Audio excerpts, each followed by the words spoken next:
Just before the news and in the first part of the living room, Agnes was telling us about the background to Enneagrams and its applications. And let's find out what the 9 personality types are now in the living room. What are these 9 Enneagram personality types, Agnes? Well, let's start with number 1. Number 1 is also called the reformer. And these people the right thing, and they have very high standards. So remember the levels of development. These would be like the very healthy ones. And as you move down to the average or unhealthy levels, you find that ones get very perfectionistic. They are very self-critical or judgmental of others.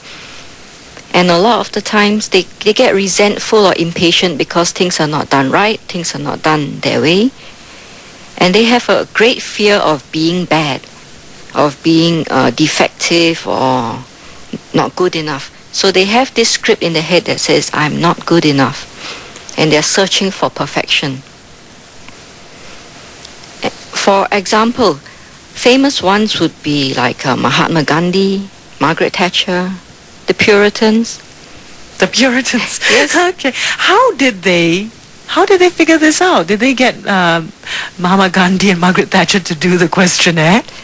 Oh, by studying their behavior. Oh, okay. So you can also assess someone's number or the Enneagram, Yes. Without going through the questionnaire. Yes, if you're very familiar with the types, you can assess a person's behavior. And also for assessing your own type, you can read about it, or in this case, you're hearing about it.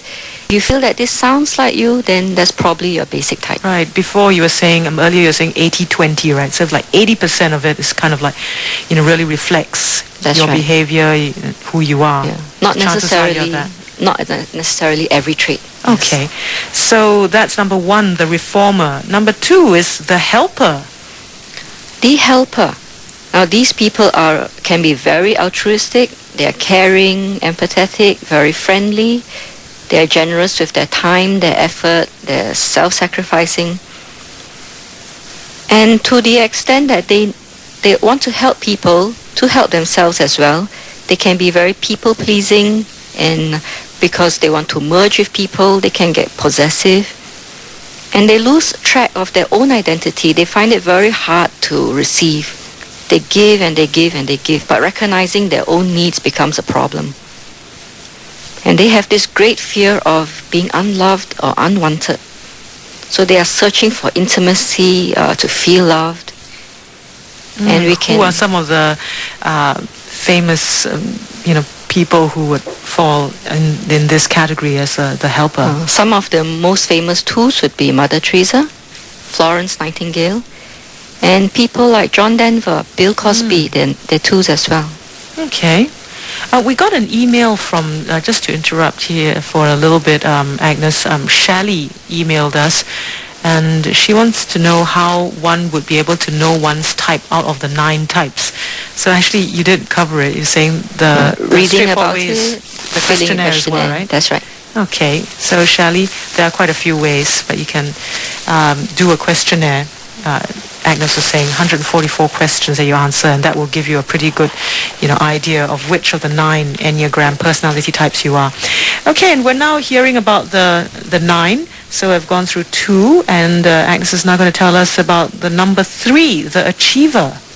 Number 3, the achiever. These people, they form super role models for us to follow.